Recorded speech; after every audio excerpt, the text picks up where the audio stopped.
third and last part of lecture 7 on external economies of scale. So now let's think about, trade and welfare with external economies. So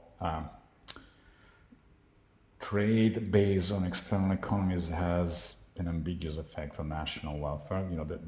There will be gains to the world economy by concentrated production of industry with external economies, but it is possible that a country is worse off with trade than it would have been without trade. So a country might be better off if it produces everything for its domestic market rather than pay for imports. So perhaps more modestly, a country might be better off if trade in an industry that has economies of scale it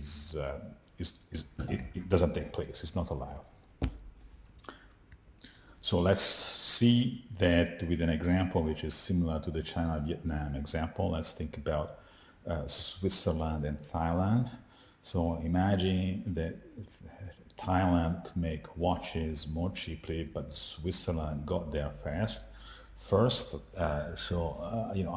High-end watches still have a market even after the mobile phones probably replace a lot of the old cheap watches.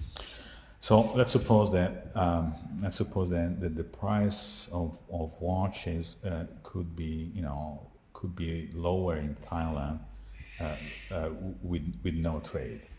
So trade could make Thailand worse off, creating though an incentive for Thailand to protect its potential, its late starting industry from foreign competition. So we are going to show that, reverting to autarky or protecting the watch industry, possibly with high tariffs, might benefit Thailand. So, but just keep in mind that even though sort of one country might benefit from protection, it is still going to be to the benefit of the world economy as a whole to take advantage of the gains from concentrated industries. So each country, wanting to sort of reap the benefits of housing and industry with economies of scale, sort of creates trade conflicts. So, but nevertheless, it sort of remains the case that it would be better for the world, that each industry with external economies be concentrated somewhere. So here is the picture that sort of allows us to describe this, the story a little bit better. So, so we have two demand and two supply functions. So the darker blue demand is demand of watches by the domestic Thai market. The thinner blue is world demand. The red average cost is Thailand average cost, and the orange one is the Swiss average cost. So notice that Thailand is able to produce a lower average cost. So imagine that, Switzerland has a head start in watches production, is currently the world producer of watches. As a result of that, equilibrium is a 0.1, and the world price is P1.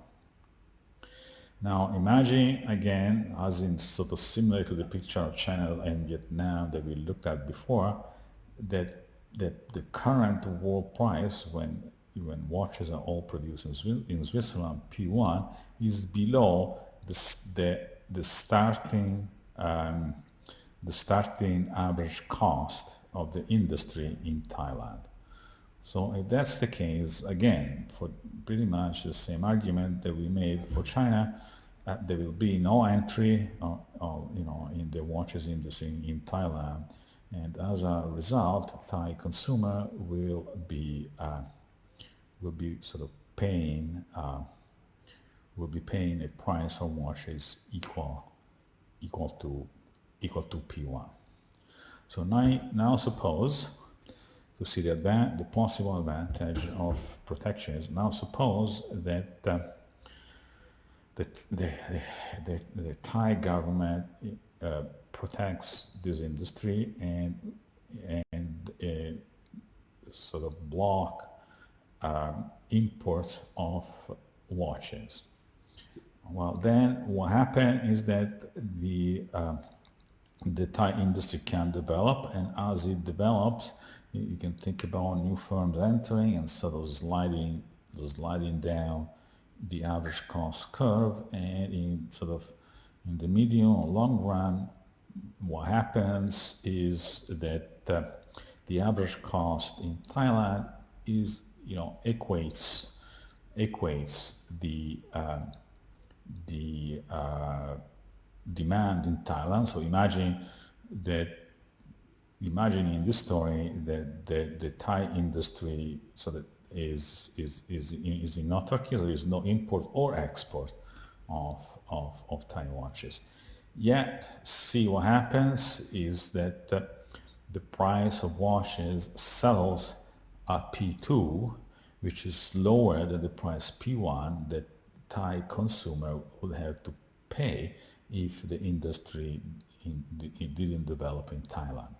So that is sort of the argument. The argument is, if Thai could sort of stop trade in watches and develop a local watch industry that only supplies domestic consumer, that would just be enough to lead to situations where Thai consumers are paying a lower price and Thailand is better off.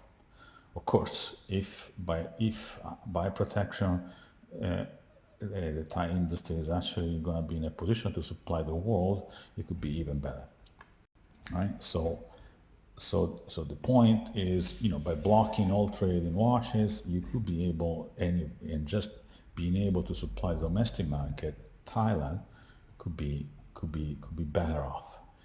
And again, part of the ingredient in this story is that at the very beginning, when the industry needs to be established, the average cost of production is above, C0 is above the world market price, P1.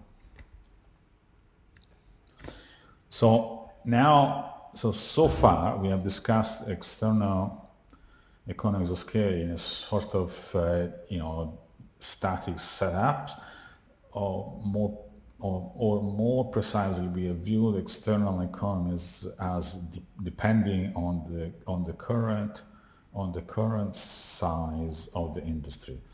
Now, there is an alternative case which is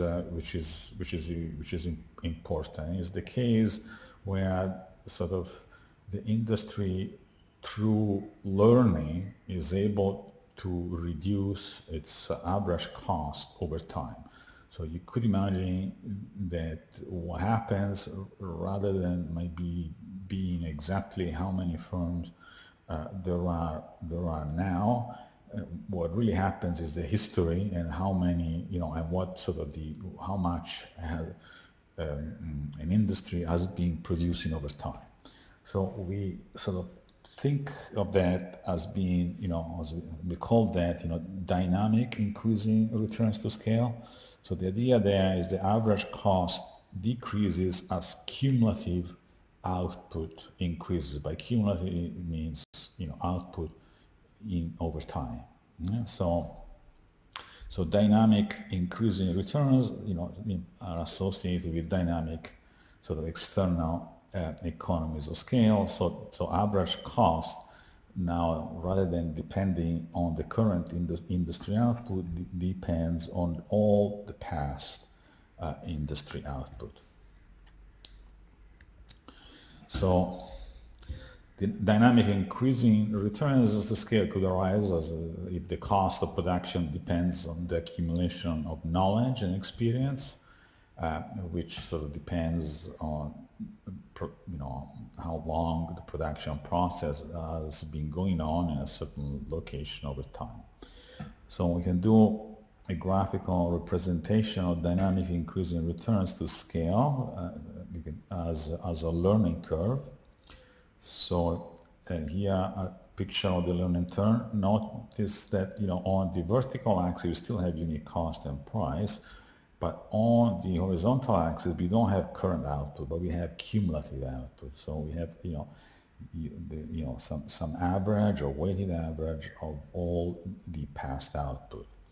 And so what that says is that again, the unit cost is lower the greater the cumulative output of a country's industry to date. So a country that has got an extensive experience in an industry, so might have a lower unit cost than a country with little or no experience. So for example, again here, notice how we can make similar arguments about inefficiencies that we have done before, but just with with a different interpretation. So now you could imagine that the country has been producing for a longer time, so is past output is QL, so it's is at the lower point on the learning curve. Currently, given that the past output was being QL, the unit cost of producing is C1. And now imagine another country that has a lower learning curve. So this is a country who, if you given time to learn, could reach, if given time to learn, could reach, lower average cost. But if we're now in a situation where this country is starting up, the current average cost of the country is C0 star, higher than C1. So this country could never get going in spite of having the potential to produce at lower average cost over time. So this is again a case of a case where external economies, in this case dynamic external economies, potentially cause inefficiencies. And so again, pretty much in a similar fashion as external economy of scale, dynamic increasing returns or dynamic external economy to scale can lock in an initial advantage or a head start in an industry. And again, this could be used as an argument to justify protectionism. So this is the so-called infant industry argument. The idea is, well, the industry is in infancy, it's going to grow to be strong and big, but you need to protect it because currently it's sort of, currently it's a baby and it's sort of is not really be able to compete, and so you protect it, by shutting down trade. Of course, this is an argument. So here. So these are models that we present that make this argument have possibly some some valid. The question is, of course, what does it mean to be temporary? Is it really the case that there are external economies of scale? Is it really the case that there are dynamic increasing returns? Is the argument, the infant industry argument valid, or is it just the usual call, for special interest protection? So again, there is an element of also of of skepticism, typically by economists, when infant industry arguments are made. Okay, so of course, external economy might also be important, not just for international trade, but also for inter-regional trade within a country. So, again, as I said, movie producers are located in LA. They produce movies for consumers throughout the U.S. and the world. Financial firms are located in New York. They provide financial services for consumers throughout the U.S. Something similar is true. Is true in Australia. The financial services are certainly, to some extent, concentrated in Sydney, even though there are also some in Melbourne and Brisbane, and medical and health is a little bit more concentrated in Melbourne. Again, even though we don't see sort of quite as much, the same amount of concentration as in the movie industry in the US, for example. Okay, so of course, as I said, if there are external economies of scale, the pattern of trade may be due to historical accidents. Regions, within a country that start as large producer in certain industry tend to remain large producers, even if another region could potentially produce more cheaply. And of course, when it comes, on the other hand, to non-tradable goods like veterinary services, those must be supplied locally. It certainly would not make a huge amount of sense for any of us to sort of take our pets to a vet in Sydney. So here are some example of tradable and non-tradable industry. Aircraft manufacturing is certainly tradable industry. So is software publishing. Ready-mix concrete manufacturing. The concrete, it solidifies pretty quickly. So you can't. It's really not something that you can sort of make it travel long distances. Tax preparation of services also tends to be local, even though you could imagine that with the development of the internet and online services, what used to be non-tradable might become more tradable in the future. So in general, so the point here that I want to make in this slide is that the issue of external economies could explain not just international trade viewed as trade between different countries, but also sort of economic geography being referred to the study of interregional trade as well as international trade, and also the organization of economic activity within a large metropolitan area or rural area. So I think I think we could imagine taking a sort of broader view about interregional trade, and of course the coronavirus is changing things a lot. I mean, so technology changes and shocks, are changing how, human transact and interact with each other. And of course, we now have online teaching, and online teaching, could well be here to stay. And other developments of sort of interest are that university professors often present their research in academic seminars, and until sort of a few months ago, the standard rule was that you get invited to go and give a talk in a place, and you go and spend a day.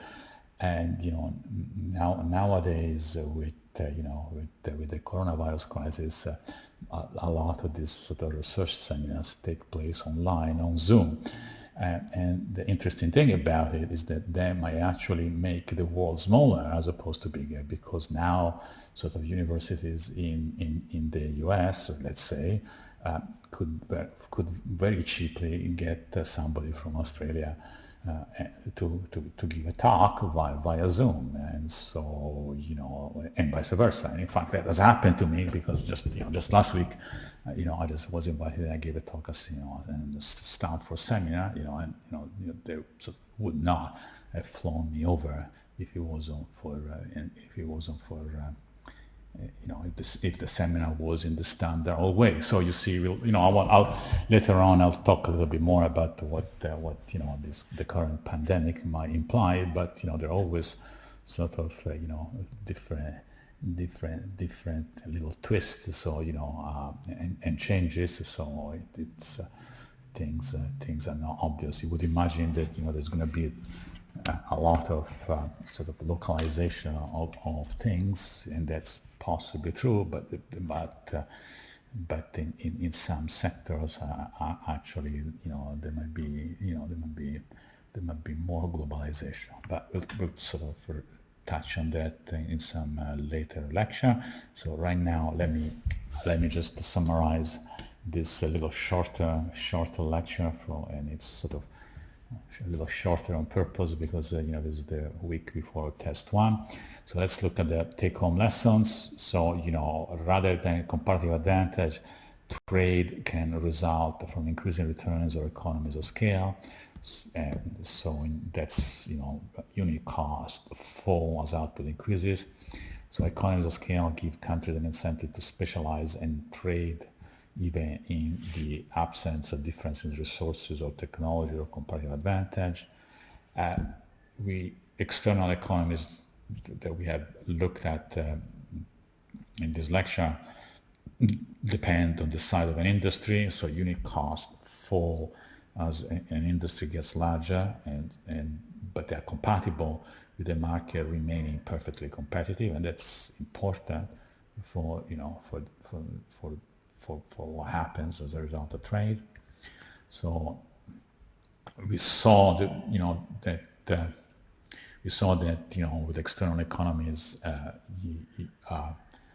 one important effect is that opening up trade might lead to a reduction of prices in all countries. We are seeing that external economies give an important role to history and accident in determining the pattern of trade. So countries that start with a large advantage might retain it, even though another country could potentially produce the same goods more cheaply. So as a result, trade might increase or decrease a country's national trade, and as a result of that, countries might benefit from temporary protections of their industries.